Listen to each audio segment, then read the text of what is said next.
Hold on, thumbs up. Sorry. We're having a little technical difficulties tonight, guys, but we're getting this done right now. So here we go, guys. Thank you so much for joining me. Merrick Garland tonight unveiled his domestic terrorism plan, which is meant to target, well, Americans, right? Because it's domestic terrorism. So they're looking to go after people that they believe are domestic terrorists. And sorry, guys, let me just get everything together here. We just had a little bit of a gaffe. And so, like a Joe Biden moment, we just had a Joe Biden moment here on the show. And so let me just get my bearings together for you guys. Okay. Are we all good? We're kind of getting set here, right? We're good. Okay.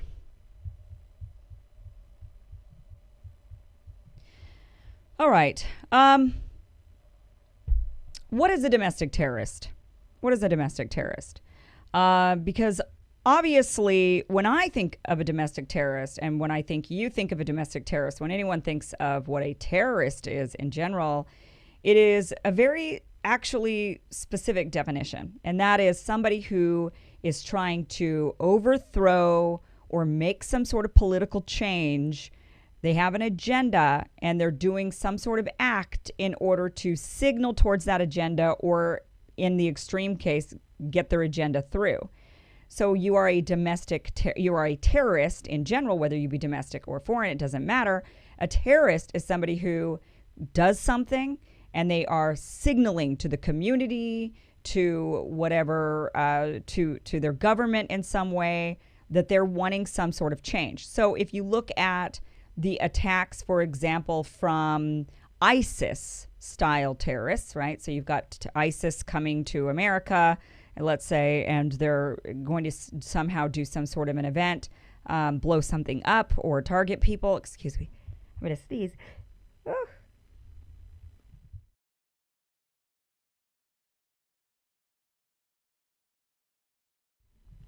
That was a tiny sneeze. So obviously, when you think of a terrorist, this is somebody who is trying to affect some sort of governmental change. They're trying to signal. So if an ISIS-style terrorist comes to the United States and blows something up, then they are wanting something, and they make some sort of demands. They would say something like retreat from Afghanistan or retreat from Syria. They would say, we want to, or we are signaling that we think you're a heathen nation that is wreaking havoc around the world, and you need to cave to whatever it is that they want you to cave to. That is very specifically the definition of terrorism. It is meant to be looking for some sort of political change. And you're doing an act of terror in order to affect that political change. So that would be the same whether it be domestic or foreign. A foreign terrorist would be somebody from another country making some sort of a statement. A domestic terrorist would be some people or groups inside of the country doing something of terror, some sort of violent act of terror, in order to signal to the government that they want some sort of change made. However, that definition seems to have drastically changed as of, well, today, when the most powerful law enforcement official in the United States stands up in front of a podium and essentially redefines what a domestic terrorist is. So I want to play for you about 3 or 3.5 minutes of AG Merrick Garland. This is Attorney General Merrick Garland's speech today when he stood up and he unveiled his comprehensive domestic terrorism plan. And this is really how he's defining what a domestic terrorist is. And this is really important. So let's go ahead and watch this clip from Merrick Garland.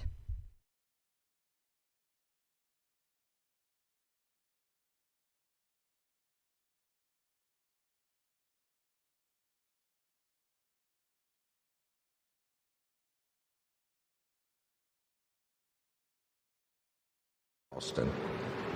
4 years ago, this week, an attacker shot 4 people at a congressional baseball practice after confirming that the players were Republicans.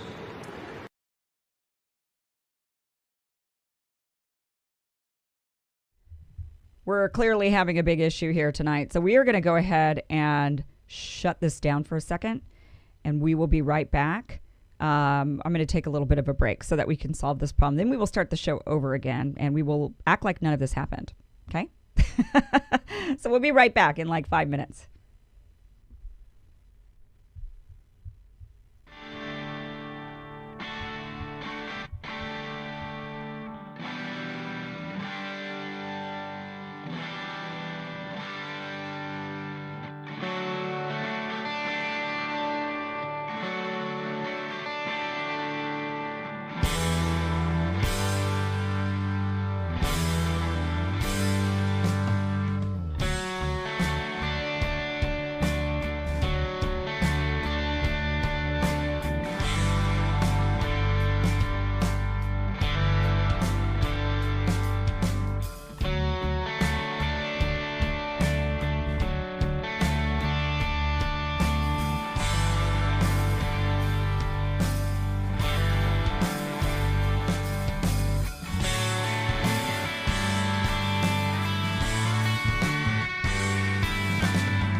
Well, welcome back to the show. We couldn't figure out all of our technical issues tonight, so we are just going to roll without a lot of the fancy stuff. And unfortunately, I'm just not going to be able to play for you this video of Merrick Garland unless we get the full-size video loaded into the system, and in which case I think we will be able to actually show that to you. So we do have a new system that we've been working with, and of course we are working through all of the kinks. We do love it. We love the quality of the stream, as you've noticed that the stream has increased in quality, that I'm much clearer, but it's still a little clumsy for us to work on it. So, and we do this remotely. My producer Israel is in Colorado and I'm in California, and so he actually is able to remotely kind of manage the stream and the equipment. And so, it's a bit of we've got a bit of stuff going on here. So thank you guys so much for your patience, and sorry about the technical glitches. We do not know why it is not working, why my chroma key isn't working tonight. So that being said, let's just move on with this show because we've got some things to talk about tonight. Merrick Garland unveiled his domestic terrorism plan tonight. And earlier today, and he had a 4-pillar plan, actually. I kind of want to go over some of the things that he talked about. And, he says we're never going to take our eyes off the risk of another devastating attack by foreign terrorists. And he says at the same time, we must respond to domestic terrorism with the same sense of purpose and dedication.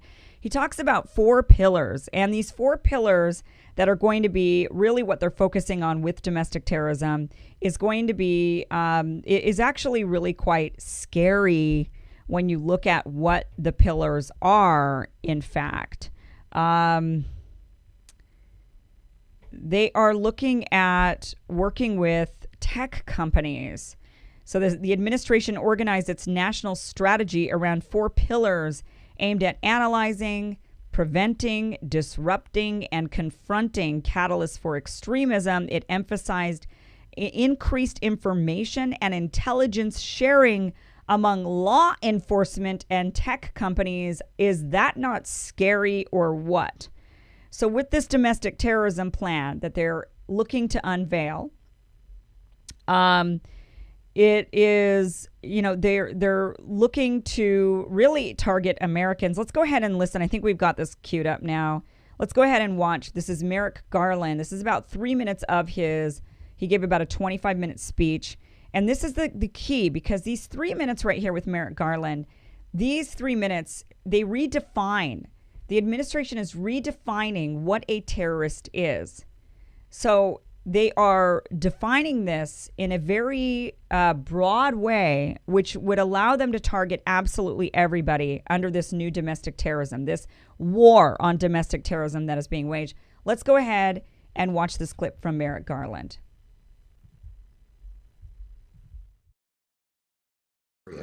That domestic terrorism and violent extremism comes in many forms.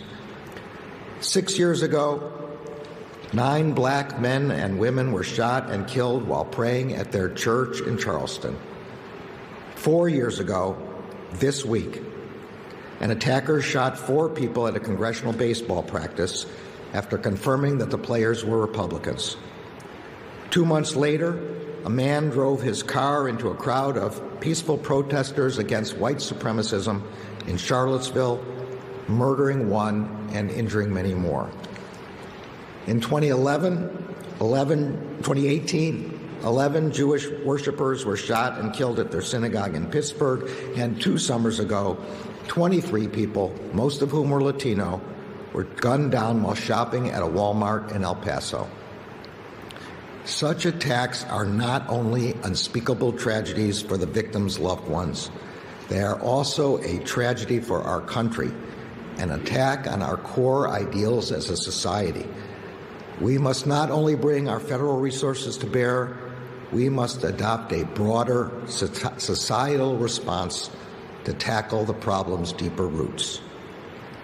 This effort begins with taking a rigorous look at the problem we face.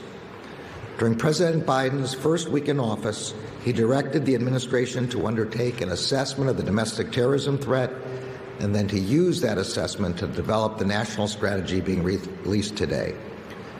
Our intelligence and law enforcement agencies undertook that assessment in the first several weeks of this administration.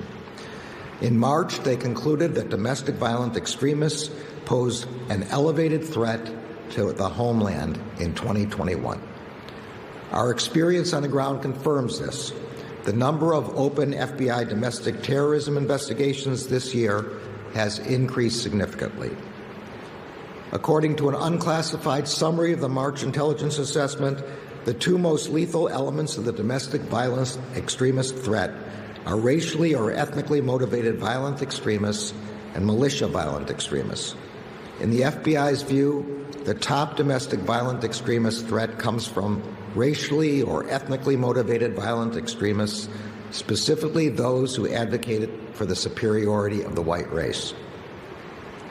The March assessment concluded that the militia violent extremist threat, which is describes as those who, quote, take overt steps to violently resist or facilitate the overthrow of the United States government in support of their belief that the United States government is purportedly exceeding its constitutional authority, also increased last year and will almost certainly continue to be elevated throughout 2021. Particularly concerning is the March assessment's observation that the threat from lone offenders or small cells poses significant detection and disruption challenges because of those actors' capacity for independent radicalization to violence, ability to mobilize discreetly, and access to firearms. The domestic violent extremist threat is also rapidly evolving. As FBI Director Wray has noted, we continue to observe actors driven by a diverse set of violent motivations, sometimes personalized and developed from a mix of violent ideologies. Developments in technology exacerbate the overall threat. Today, people may be drawn to social media and then to encrypted communication.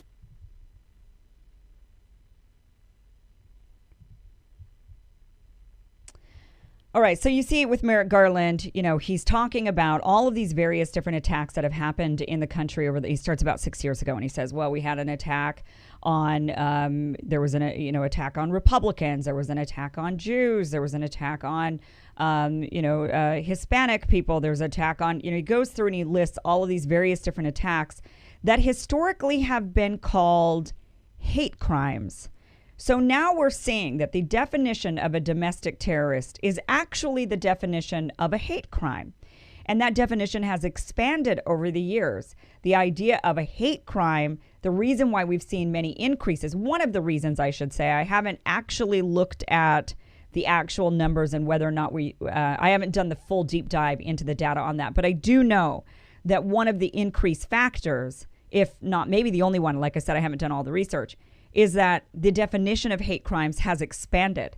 So what used to be a hate crime had a narrow definition, and we had few hate crimes. Well, when you expand that definition to include more and more things, then suddenly you have a rise in hate crimes. You don't necessarily have a rise in crime, but you have a rise in hate crimes, and you never really even had a rise in hate crimes necessarily. You just expanded the definition. And so over the years, we've seen this expansion of this definition of hate crimes, and it is increased and included other groups, or maybe if the person wasn't exactly targeting them because of their race, their sexual orientation, their gender, or any of those things, it was considered a hate crime if they maybe, while committing an offense, uttered insulted the person using an insult of some way that was targeting them because of their race or gender or ethnicity, religion, sexual orientation, whatnot. So that started to include all of these crimes where, when people are looking to insult others, oftentimes they just go with the lowest hanging fruit. It's not necessarily what's on the top of their mind. It's not in their brain, but they decide to call that person a slur of some kind because it's the first thing they can think of in their brain. It's not necessarily the reason they're committing the crime. And I think a lot of us have had an issue with this expanding definition of a hate crime. We see that there are crimes are being committed, Maybe there is a crime where it is interracial or different sex or genders or sexualities committing crimes against one another. And it's not always motivated by those differences. It's instead motivated by something else. But because the person happened to yell something that was offensive, that is a slur, it is then labeled a hate crime. So that expanding definition has caused, well, it has allowed for politicians to get in there and say, we have this big problem. We have a rise in racism. We have a rise in sexism. We have a rise in homophobia. Anybody with a brain can tell you that is not true. That is just not true. We are living in an era right now, today in 2021, when fewer people are feeling hatred towards others because of their race, gender, sexual orientation, or any of the other numerous things that there are on the hate crimes list. Anybody with a brain, I think, could actually look at 2021 and say, we are absolutely, without a shadow of a doubt, better, more progressive, more enlightened, whatever you want to call it, today in 2021 than we were in 1960. And you would be a liar if you thought otherwise. We don't have segregation in this country right now. We do allow everybody the right to vote. That's over the age of 18, and that is a United States citizen. We have allowed gay marriage. We are not banning people from attending events because of their religion or their sex or their gender or any of these other things. So it is completely false. The notion, I do not believe it. I will not believe it. I will not be gaslit into believing it. I will not be gaslit. And I know many of you watching will not be gaslit into believing that this country is worse in 2021 than it was in 1960. Back when people could not even be out, when there were no representations of gay folks on television or in movies, let alone could you come out to even your own family, certainly couldn't get married, couldn't buy a house or adopt children. Today is different. Same thing for women. There was an era where women could not vote. Women could not open bank accounts. Women had to constantly say to salesmen, let me ask my husband, because a woman had to ask her husband. Those days are not today in 2021. Do we have some of that here and there in communities, people that maybe want to live in a more conservative era back in, they want to kind of revert back to 1950 or 1960? Sure, there are some people who still want to live like that. But the vast majority of the country has moved on. In fact, now the vast majority of Republicans support gay marriage. There was a time in my lifetime when that wasn't the case. So we have moved forward when it comes to progress. We have progressed. Could we do more? Yes, of course. We could always be better. We could always improve. We could always work on this, but we are not reeling backwards. And that is gaslighting from the powers that be. And there's a reason they're doing this. This is not just to win elections. There's more to this than just playing politics, rallying people up, and gaslighting all of us into believing that we are living in a horrific time of slavery and oppression, and that there is no other time period in America's history that is worse than today. Today, it is just all about the white man. As I sit here, an Asian woman, talking to the many of you, no, it is only white men who have the voice and the power in this country. It's unbelievable. And now what's unbelievable, it's unbelievable that they are now transferring the already ever expanding definition of hate crime, and they are now labeling it domestic terrorism. So they expanded it to the point where they could no longer expand it anymore. And so they just had to change the definition and morph it into domestic terrorism. A domestic terrorist, a terrorist, whether they be domestic or foreign, is somebody who has a political agenda and is trying to make political change using violence. They blow things up, they shoot up areas, they kidnap people, they hijack, and they do these things for a political agenda. That is the very specific definition of a terrorist. They are trying to affect change or send a message to the government or to the powers that be. That is a terrorist. That means that when somebody comes over here from some sort of an Islamist extremist organization, and they blow things up or they hijack or whatever it is that they might do. They're doing it because they are trying to send a signal to the U.S. government that they want something. They're not doing it just to terrorize you. They're doing it because they have an agenda. That agenda, if you are from an extremist organization in the Middle East, is likely that you want the U.S. to withdraw from the Middle East. And that has been the message from the attacks on Americans by foreign terrorists who are from the Middle East. The message has been consistent, and that is, get out of our side of the world. And we instead say, oh, no, we must stay because look at these terrorist attacks that you do on us. You attack us because you want us to leave. And so we're not going to leave. Oh, no, we're going to stay. We're going to stay. And we're going to actually make things worse. We're going to invade more countries. We're going to destabilize more regions. That's our solution. And then you keep bombing us. You keep hijacking. You keep kidnapping. Fine, we're going to keep doing it worse. We're going to go 10 times harder on you because we must stop these terrorists who are terrorizing us.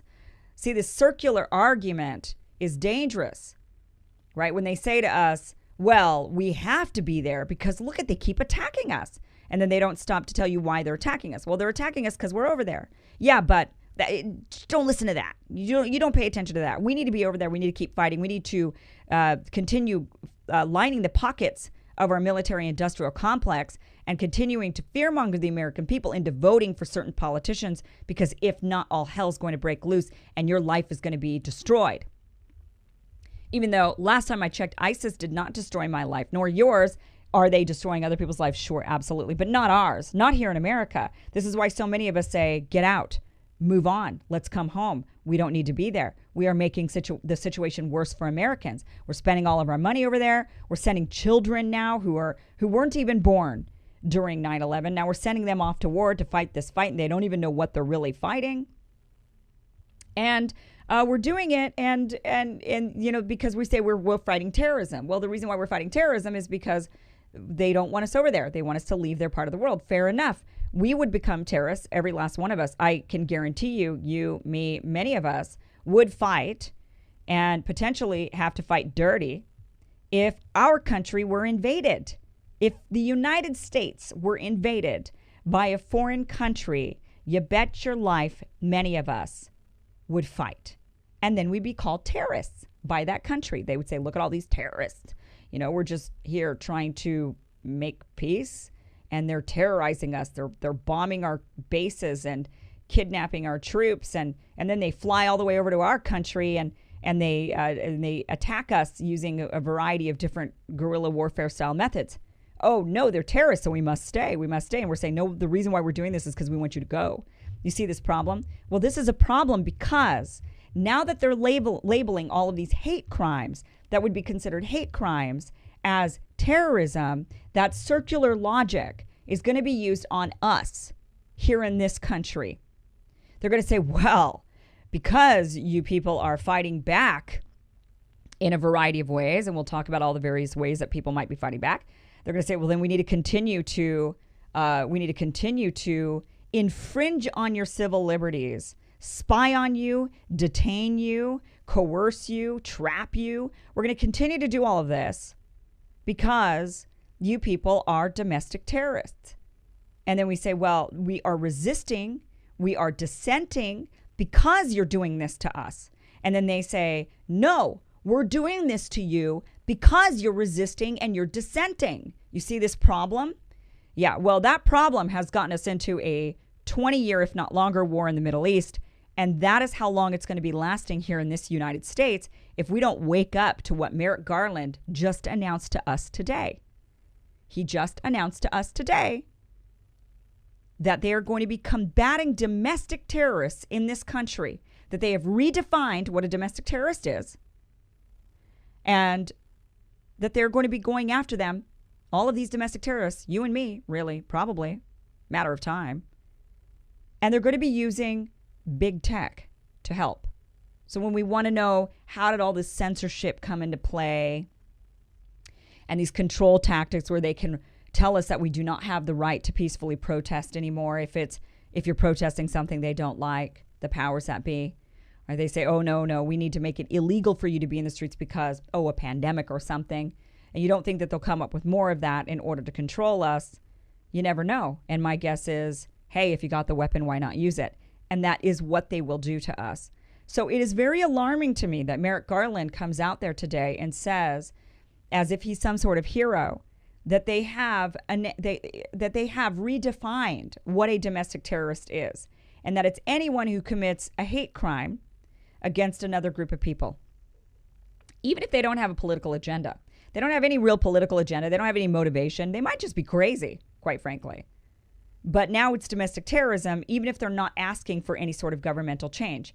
And now, even more alarming about all of this, is anyone who protests, anyone who takes to the streets in a protest is going to be looked at as a possible domestic terrorist. If they don't like your message, if they don't like why you're protesting, you will be labeled a domestic terrorist. And what does that mean exactly? Well, if they're intending on using the intelligence community, intelligence sharing, law enforcement, and tech companies, my guess is this means you're going to be spied on. They're going to be making a domestic terrorist watch list, and your name might end up on it. And when it does, what will they be allowed to do? Will they be allowed to spy on all of your social media? Will they be allowed to listen in on your phone calls? They already do that. Are they going to be allowed to come into your home and confiscate all of your computers and take your things and probably never give them back? Are they allowed to follow you? Are they allowed to trap you with entrapment, which is increasingly happening with law enforcement? We're finding out that, it turns out during the January 6th insurrection, a lot of the insurrectionists were actually undercover FBI agents.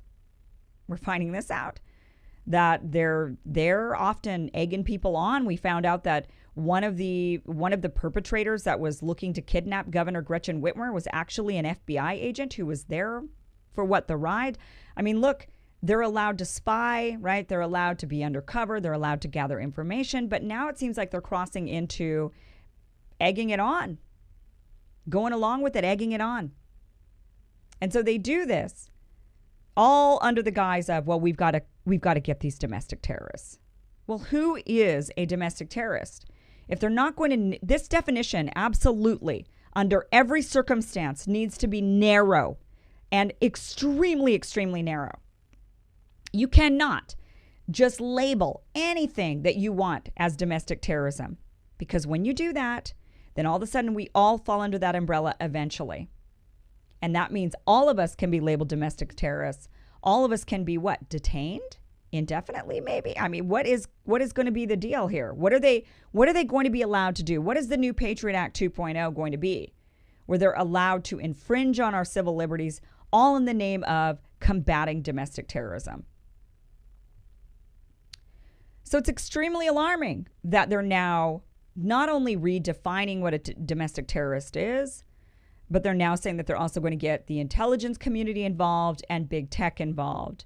And they're essentially going to be going after now, Americans. That's what a domestic terrorist is. They've announced today they're going to be going after Americans. And these are going to be Americans who they believe have potentially the propensity to commit a crime. Not one who already has, but one that they think might. Well, how would they know? How would they know that if they're not spying on you? Now they're allowed to. Because Biden's AG, Merrick Garland, who was supposed to be a Supreme Court justice, has just announced it. Yeah. And we all know that at first, the main group they're going to be targeting are Trump supporters. They're just going to be going after Trump supporters. They're going to be labeling Trump and Marjorie Taylor Greene and Josh Hawley and probably, I would imagine, Matt Gaetz. There's several that are loud and gaining a lot of traction in Congress. And they're saying that they're even going to be looking at them as potentially leaders in these domestic terrorist movements. That they need to be potentially removed from Congress, that they need to be potentially looked at. There are rumblings of people talking about these things on the news, on MSNBC, on CNN, talking about how they need to identify the leaders of these domestic terrorist organizations, and that some of those leaders might be sitting members of Congress. Are you kidding me? So this is not actually going after domestic terrorists in the definition of what a domestic terrorist should be. Somebody looking to overthrow the government, somebody looking to send the government a message, somebody committing an act of violence in order to send that message. That is a very specific group, and that is a small list. And we haven't seen that many of those attacks in this country. But now, anyone who's a Trump supporter is going to be labeled a potential domestic terrorist. Mark my words on that. Anyone who wants to see Trump run again in 2024, anyone who is going to continue down the line about, election stuff in 2020. I can't say everything that I want to say because of big tech censorship, and I'm probably going to be labeled a domestic terrorist. So nothing new. I was on a terrorist watch list years ago. So that's a different story for a different day, because I was an environmentalist and during the time of Earth First, and when they were chaining themselves to trees, and I was this young 11-year-old who wrote a bill and tried to pass it through the U.S. government, anti-deforestation. And they label, actually, maybe I should tell you this story because it is actually quite relevant and quite scary. When I was 11 years old, I just thought it would be interesting. You know, the representative from the state of Idaho came to my 5th grade class and said anybody could write a bill, and kind of went through the legal making process. And I said, anybody? And she said, anybody. And I called her office and I said, I'm Kim Iverson, and you came and spoke at my class at Cynthia Mann Elementary School. And you said anybody could write a bill, and I want to write a bill. I have an idea. And she says, and I said, I would like to stop the cutting down of trees. So this was in 1991. This was very early on. People were not recycling. People were not caring about clear cutting in the forest. People were just not caring about the environment really much at all. And I started to care about it. I was like a Sunrise Movement kid, right? I was like a Greta Thunberg. Is that her name? I was a Greta before Greta. And I wanted to stop the cutting down of trees, or at least I wanted them to have to replant them. I was really worried about this. And so I told her this was the bill I wanted to write. And of course, we drafted it out and sent it to the appropriate people for the actual legalese of this. And I went and spoke to a committee at the Idaho State, in the Idaho State Legislature. It passed the committee. It then went to a House vote, and Idaho being a very Republican state, it failed the House floor vote. It was a long process. The process took a year or two in order to get it done. And I made the news, obviously, as an 11-year-old who was trying to save the planet in a way, and who had written this bill that failed in the Idaho state government, but nonetheless had written this bill. Turns out that the government was watching me during that time. They were worried about the rising domestic terrorism of Earth First. They were worried about these extremist, violent, terroristic environmentalists. That's right, tree huggers, people that want to recycle. They would be possible domestic terrorists. And so these people and anyone who seemed to have a tendency towards those people were placed on a terrorist watch list. And what does that mean exactly? I'm not sure. I'm not sure what that meant at that time. I'm not sure what they did. I'm not sure how much spying. I'm not sure how much information they gathered. I'm actually just not sure, because obviously they weren't knocking on my door saying, hey, Kim, just to let you know, we're the FBI and we're watching you. So I didn't find out about that until after 9/11. And right after 9/11, anyone who was on a terrorist watch list, they hadn't gone through it yet. They hadn't sorted out who was who. They hadn't sorted out why a person was on a terrorist watch list. But pretty much anybody and everybody who landed themselves in one way, shape, or form on a terrorist watch list couldn't get through an airport. And We also got some symbols on our tickets when they would check us in. We would get four S's on our tickets, meaning, ultra security, check this person out, check this person out. Always get pulled aside. You know how they were doing their random checks.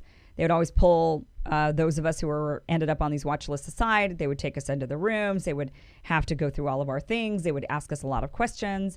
And it became really, really clear to me after the, second or third time that this just randomly happened to me at the airport, that this wasn't actually so random.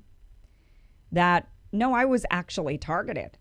If it was happening to me every single time I traveled, then it wasn't random at all. And this happened to me for 4 years. It took them 4 years to figure out why I was on that watch list and to clear me from it. 4 years I was sitting on that watch list. So I had a difficult time getting through airports. I just kind of gave up and started driving where I needed to go rather than going through airports. Eventually that did end for the most part. There was an instance when I did fly to Israel, when I went to go visit the West Bank. Now, I guess you could maybe make some deductions that there were maybe numerous reasons why they would decide to pull me aside from the group and have me go through extra security that the rest of my group didn't have to go through. It could have been because, I still was on that terrorist watch list, but maybe removed by the U.S., but Israel has extra super security. Or it could be they were like, we want to, what were you, we know what you were up to here. We know that you were, you're going to go and report on this. I don't know, but I do know that I did have to go through extra security that the rest of my group didn't have to go through during that time. And usually when I have to go through that, I assume it's because of this incident when I was on this terrorist watch list. I was able to find out via the Freedom of Information Act. So an 11-year-old, if an 11-year-old can end up on a terrorist watch list, and 10 years later, when I was 21, September 11th happened, still on a terrorist watch list for 10 years, at the age of 11, they thought that I was going to, what? Hijack a lumberyard? Chain myself up to a tree? Threaten to, blow myself up or blow something else up? I don't know. I don't know what they thought an 11-year-old was going to do, but they were certainly watching me. And that should scare all of us. Because that's what they're capable of. They're capable. If they could put an 11-year-old who was not at all connected in any way, shape, or form to any domestic terrorist groups, then under these new definitions, these expanding definitions, they can put all of us on these lists. And they will. They'll put all of us on these lists. If we dissent from the powers that be, if we don't like the ruling class, if we have something to say against them, we're all going to end up on this list. And what are the ramifications of that? I don't know. But it's a lot scarier these days now that there's actual big tech. Now that we are so interconnected. Now that we do live our lives online. This is scary. This is really scary. Back in 1991 when I was stuck on a list, there was nothing. There was no big tech or anything. I mean, what? Maybe they were tapping the phone lines, listening on the phone lines. Probably. I don't know. But this is much bigger because now our lives are so interconnected online that if they are spying us, watching us, or shutting us down, because they say, we think that we're going to label you a domestic terrorist and we don't like the types of things you say, so we're going to remove your channel. We're going to remove you from social media. Even if you're not a public figure, we're still going to ban you from any sort of social media because you violate our community standards because the FBI told us so. And you might think this is alarmist, but at this point, I don't think I've said anything to you guys that hasn't ended up being true, quite frankly, in the last couple of years. Even if it sounded alarmist, it all ended up coming around and being, mainstream news. So I would take this very, very, very seriously. They're going after right now Trump supporters. That's where they'll start. They'll say anyone who supported Trump, anybody who was any way, shape, or form connected to January 6th or election fraud claims or any of these other things, they're all going to be watched. We're going to watch all of them because Trump is a terrorist. He's Trump is this terrible, horrible, and he's definitely the leader of the terrorists. And so we're going to go after any of those people. But it won't stop there. It won't stop there. They will go after anybody and everybody, right or left. It won't matter who goes against the establishment. If you're going against the ruling class, the establishment, then you are potentially going to be looked at.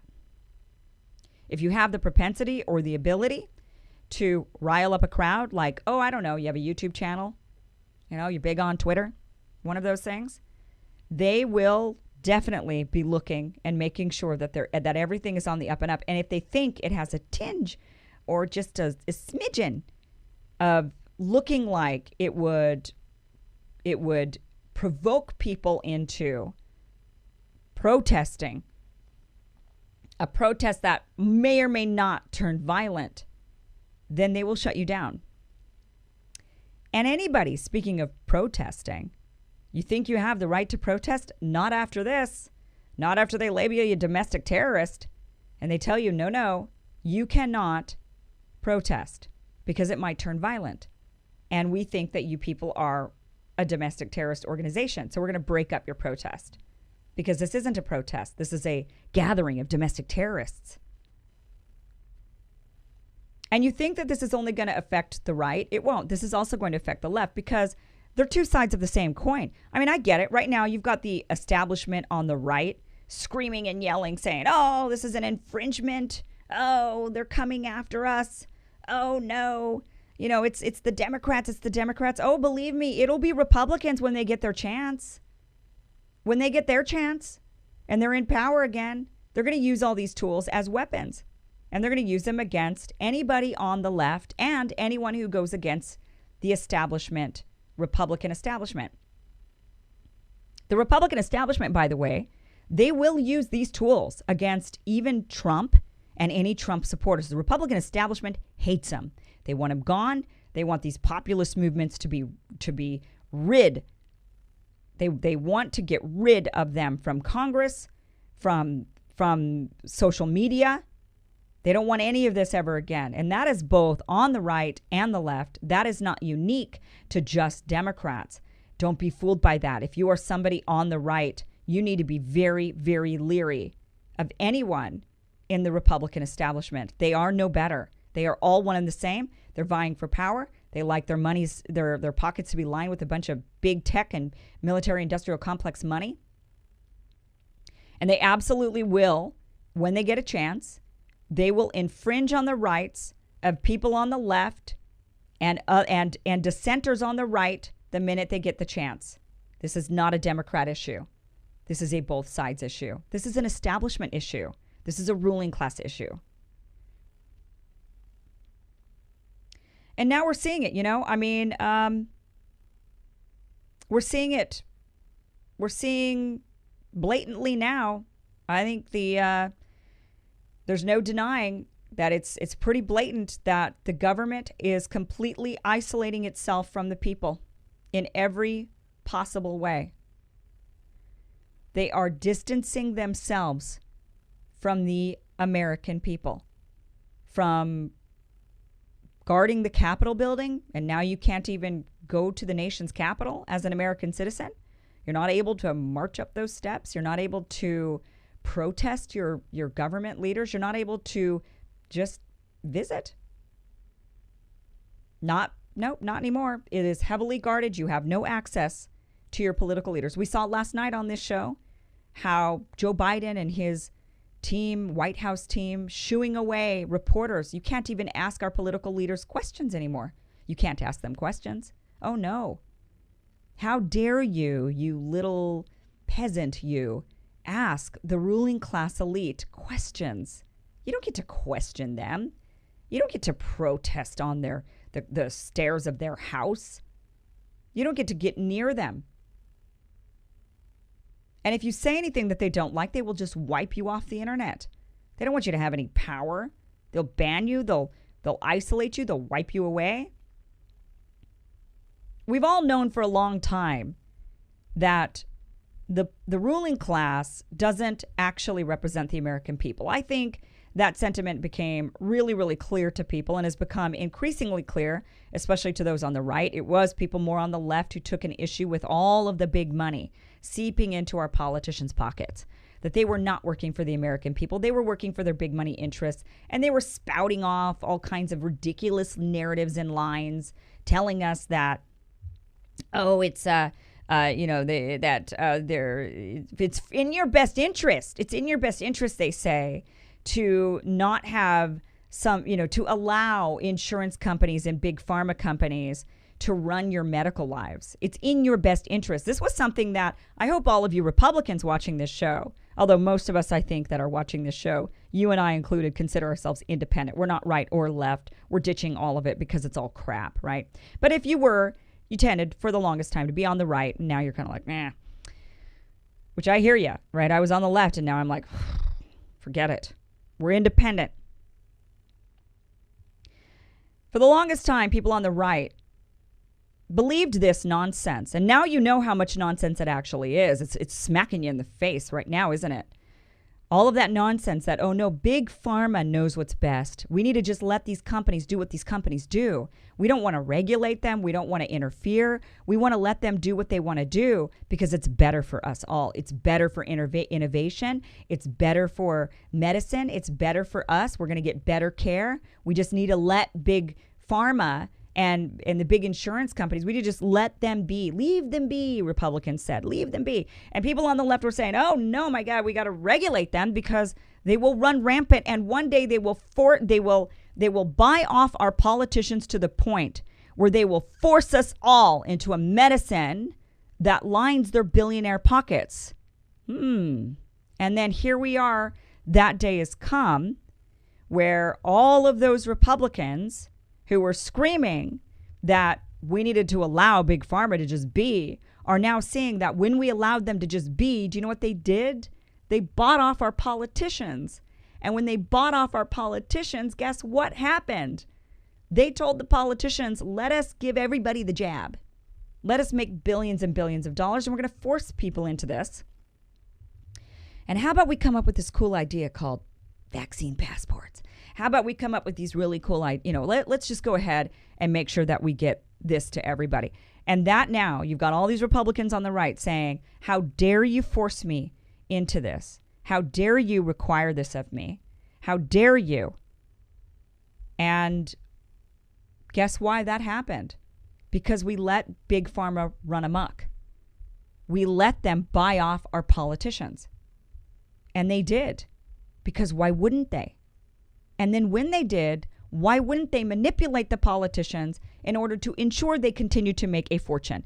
And one of those manipulations, by the way, those of you especially, again, listen up if you're on the right, is that rather than telling these big pharma companies, you need to release the patent to the poor countries around the world, because remember, we're trying to end a pandemic, right? Like, this is the idea.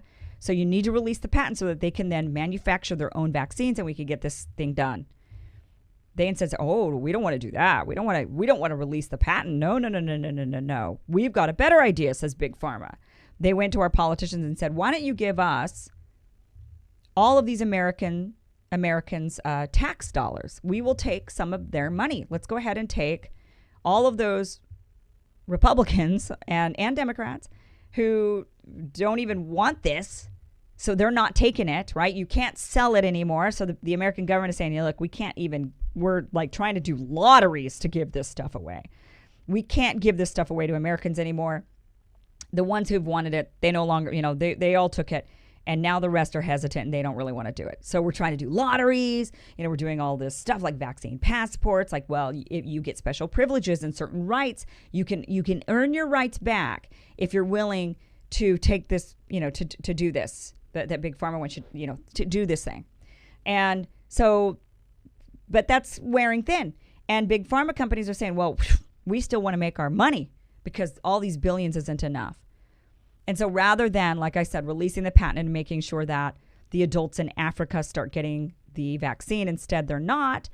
The adults in Africa, I think that they've only inoculated like less than 1% of the adults in all of Africa. So now we've moved on to children here in the United States. And who funds it? American taxpayers fund it. And then when Joe Biden announces that we are giving away 500 million doses to poor countries, we're not giving anything away. No, we are paying for it. Our tax dollars are paying for it. And then we are delivering it after we bought it for them. Because heaven forbid Big Pharma buy it. Heaven forbid Big Pharma actually be the ones to, help out, give this away. No. That can't be asked for. So you see, this being bought off these companies, these big interest companies, big tech, we're seeing that now and again, that we let them run amok. They're private companies. They can do whatever they want. Now you've got Republicans turning on that and saying, whoa, yeah, but this is an infringement. This is now an infringement on my rights, we say. Well, because we allowed them to buy off our politicians. We allowed them this opportunity because we didn't want to interfere. And we allowed them to buy off our politicians. And when they did, we sold off our liberties. But that's the American way, right? We like to sell everything we have to the highest bidder who cares about the consequences in the end. That's why we've sold hundreds upon hundreds upon hundreds of thousands of acres to China. That's why we've also sold off some of our most iconic businesses in the United States are owned by China. Why do we do that? Why do we allow American single-family homes that would be going to your children or your grandchildren when they're trying to start their family? We instead let some big investor from some foreign country come in and buy them all up and rent them to your family instead, knowing that if you can't buy a house, you'll never build wealth in this country. You need to buy a house in order to build wealth. But we allow everything in this country to be up for sale, including our liberties, because now we've allowed big tech and we've allowed big pharma into a position where they own our government, and we, the people, no longer have a say. And instead, if we try to have a say, they shut us down. And if we don't want to do what they want, they tell us we can't have our liberties. And that is just the consequences of allowing our government to further isolate itself from the American people. We've allowed them the ability to literally, quite literally, fence themselves off and be guarded against us. And we've now allowed them, it first started off with allowing them to be bought off. And we didn't want to interfere. We didn't want to get involved. And that needed absolute regulation. And then it seeped into all these other things. It seeped into guarding themselves off away from us and isolating them, shooing away reporters. And now, and then if anybody questions anything, if you question voting or if you question, anything at all, they say, you are a domestic terrorist. If you question us and you question the methods, if you question anything, you are a domestic a terrorist. And our Attorney General today, a man who was supposed to sit on the Supreme Court, which should be scary to all of us, basically announced that anybody who questions and wants to protest, if you want to protest and question the government, you could be labeled a domestic terrorist. And if you commit any sort of act at all, or you say anything that they think might lead to an act, which is like everything, then you could be labeled a domestic terrorist. And so this should be alarming to all of us, that we have now seeped so low into a spot where this goes beyond. And I know there's a lot of alarm going on right now, especially in libertarian and liberty circles, about potential passports that you might have to show to get in and out of businesses or whatnot. That is nothing compared to what Merrick Garland announced today.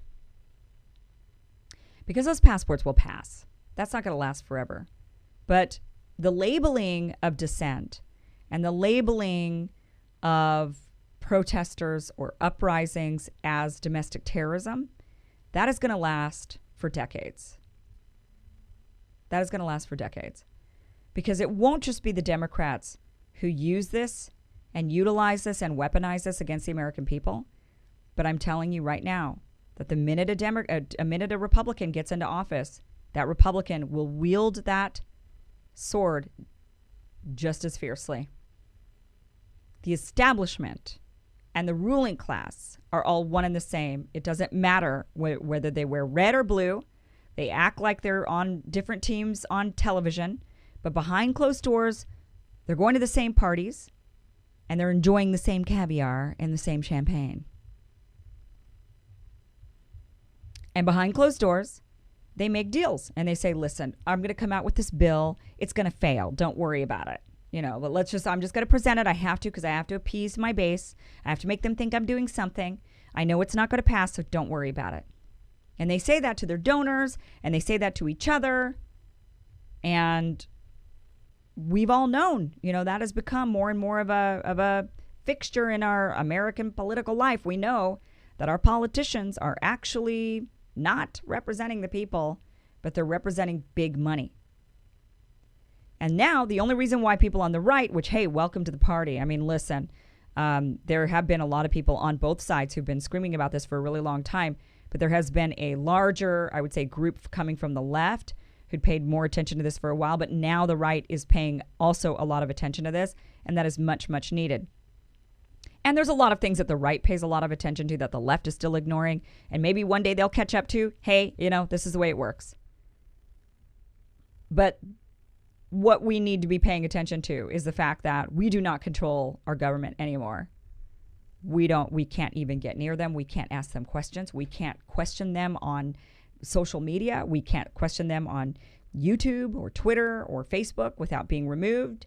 We're not allowed to question, and there's only a certain amount of dissent allowed in this country at this point. And today, Merrick Garland announced that it is only going to get much, much worse. Well, sorry for the doom and gloom message, guys, but that's all I've got for you tonight. Thank you so much for watching the show. I appreciate it. Share this with everybody you know. Definitely people need to be aware that this is what our country is reeling into, and it is very, very scary. So thank you guys so much for watching. Thank you for your support. If you would like to support this channel again, hey, you know what? Big Tech has come after me pretty hard. And if you would like to support my independent media, you can do so by joining my locals community. Many of you have joined it. There's quite a few of you there now, so really love having you there. You can join and support the show that didn't work. You can join and support the show by signing up, and it's $5 a month, and you get behind the scenes content, you get extra pieces, you get a lot of extra content that you cannot get anywhere else right now because of the censorship issues. So you could join my locals account, and it's my community for $5, or you can just follow the community, and I do quite a few free posts as well there. So thank you guys so much for watching. Be sure to sign up for that locals community. Also, be sure to sign up for my uncensored newsletter, Kim Iverson Uncensored, and that is where I kind of give you a roundup of a lot of the stuff that has been censored and some content that maybe you wouldn't see on YouTube. It's a way for you to get that notification. And there's a lot of other stuff in there from other censored sources. So be sure to sign up for that newsletter. That link is down below, Kim Iverson Uncensored. Otherwise, guys, thank you for watching. All right, be back with the after show.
All right, guys. Thanks for joining me here for the after show tonight.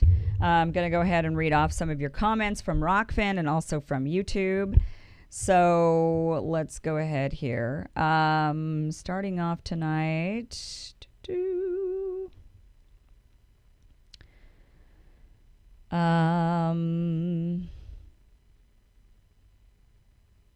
All right, this one comes from Connor Mack. He says, and don't forget the unpersoning is corporate sponsored. Check out WF did to Lauren Witzk today. Am I saying that right? Witzke today? I'll have to check that out. What is WF? Check out what WF did. So that's not Facebook, YouTube, Twitter. I don't know. I'll look into that.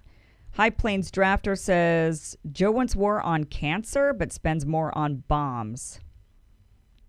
Space 99 Yak, Kim, a tree hugger who knew. William Busto says, how many problems do you feel has to partly do with baby boomers still being in power? I don't think that I think that it doesn't seem to matter the generation, because I think even the young ones are getting corrupted. So it's like the power, the just getting in there and seeing the power and the fame and this, the importance and the spotlight. Everybody wants to stay in that. So I'm not sure if the boomers, if they were gone, because I know plenty of boomers that are actually for all of the change. I'm not sure how much that's going to help. It's going to take, I don't know what it's going to take, to be quite honest with you, for it to get to a point where we say to Congress, you have to get money out of politics. We demand money to be out of it. And man, if money was out of it, and I know this has been a talking point of the left this whole time rather than the right, but now the right is catching on to this, because if money were out of politics, then you wouldn't be forced into medications you don't want to take. You wouldn't be forced into, locked. There's a lot of things that are being promoted by big money. And rather than just conversation and dialogue and working things out and making decisions without the influence of money. If there was no money in the influence and they came up with the same solutions, and that's one thing. But we can't know that because money is so involved. And that is such a problem for us. We need the money gone so that we can at least start having a debate between us about what we believe is right and wrong, or how we want this country run. But we don't even have a say in that because of all the money. Ogre Revenge says, love you, Kim. You rock. Thank you. Augie93 says, the shadow ban is real. It is very real. Dan T says, has the emotional damage from that childhood incident or some others made you an outspoken voice today? Where are we likely heading? Emotional damage from that childhood. Well, I didn't know about that childhood incident. I didn't know that I landed on a watch list until I was an adult. So I had no idea about that. And no, I don't think that made me outspoken. I think I always was that way, which was, why I even attempted to write a bill at the age of 11. Left is Best says, are you going to do a story on Stephen Dosinger? I don't know who that is. T says, probably the most important question today on a highly important topic. What are your thoughts on the new He-Man trailer? No apologies. I don't know. Is there a new He-Man coming out? Oh my gosh. I was a big fan of She-Ra. She-Ra. I'm all into She-Ra.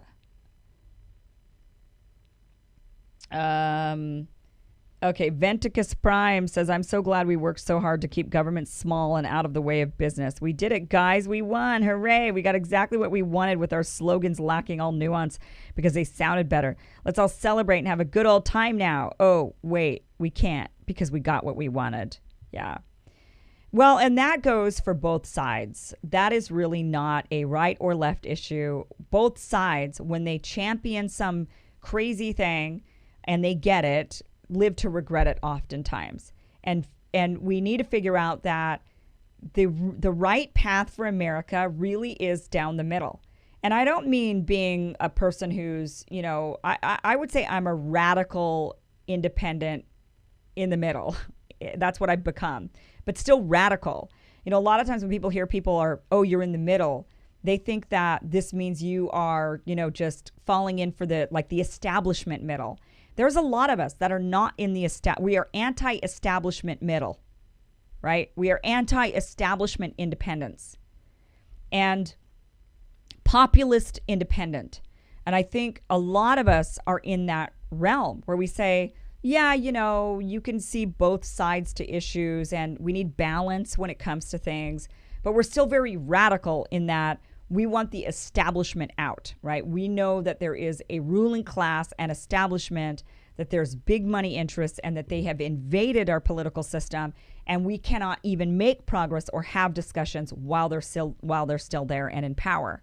And so, you know, that is something that left and right, they're both radical, they're both extreme. And the reason they're allowed to be so radical and extreme is because politicians love it. They love it when you get off on some tangent and you're just talking about, oh no, communism's coming to America. You know, that's what I see all the time on Fox News. It's the commies are coming. Like as if we're really going to turn into a communist country. And the same thing with the left, when the left defund the police. And it's like, that's never going to happen. You know, let's get real.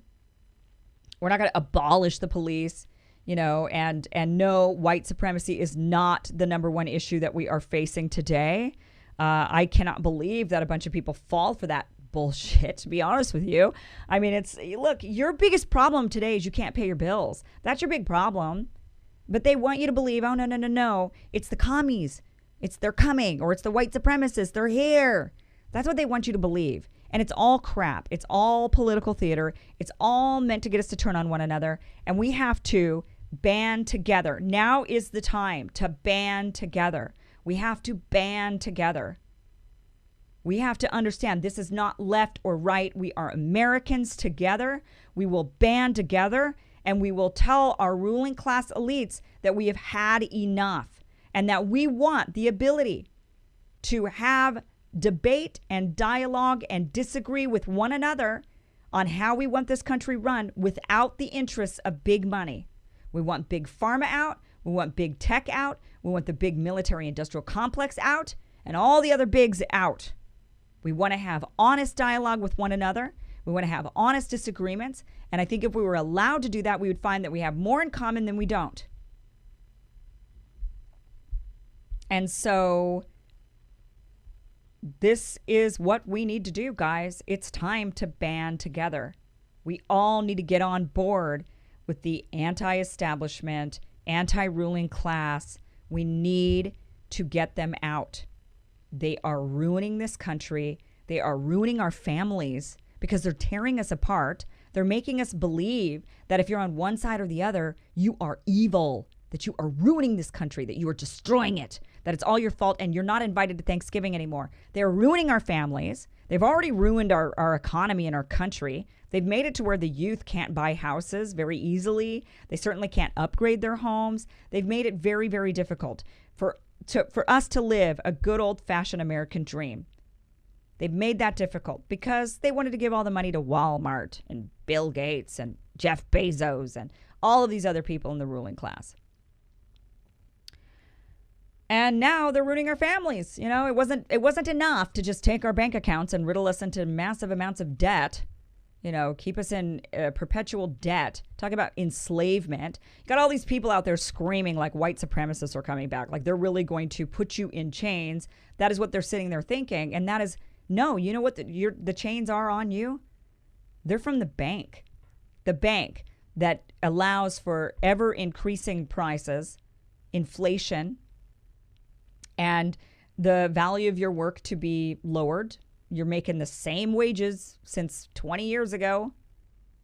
And yet inflation has not stayed the same as 20 years ago. It'd be fine if it did. But because it hasn't, it's not okay. And, you know, you're just a slave to the bank. And many people, head scratcher, many people think that's okay. They kind of advocate for it. They don't realize that that is actually the problem. You know, they say, no, we don't need to, you know, correct this in this way, shape, or form. It's fine. And in reality, it absolutely is not. Your big problem is not your neighbor. You shouldn't be afraid of your neighbor coming out and, you know, spewing a racial slur at you, I guess. I don't ever worry about that ever in my life. But they make me believe that that is supposed to be my big fear. No, I'm just wondering how I'm going to pay my bills. I'm wondering how I'm going to afford to buy a house. I'm wondering I'm wondering, quite frankly, I'm going to a funeral this weekend for my uncle, and I'm wondering if some of my family members hate me because of politics, because they've effectively, the powers that be have effectively torn us apart from even our own families. It wasn't enough to just take our money. Now they have to take love and family from us too.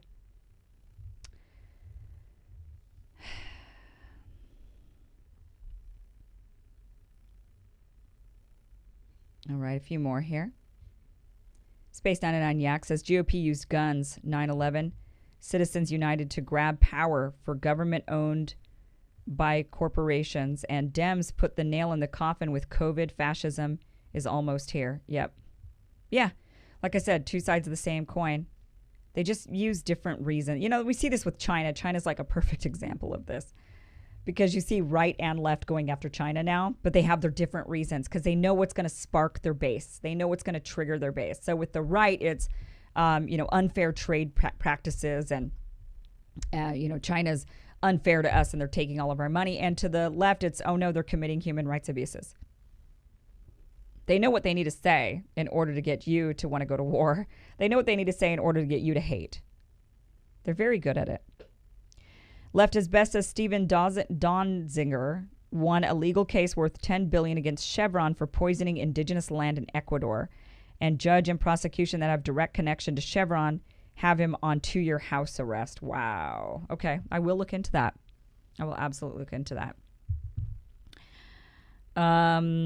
Venticus Prime also says, I just want to be clear, my previous comment wasn't about one side over another. It was over people's lazy thinking and quick action to banner wave in general. No thought, just action and yelling. No one on any side talks to people they don't agree with on anything, on everything. Yeah, exactly right. Yeah, and you and I are on the same page on that. This isn't one side or the other. This is what they've done really well, effectively. And they hired people, by the way, and paid them millions of dollars to figure out the strategy to get us to all hate, so that we will all hate each other, so that we will then say, your side needs to fail, because if you don't, if you win, the devil will be here.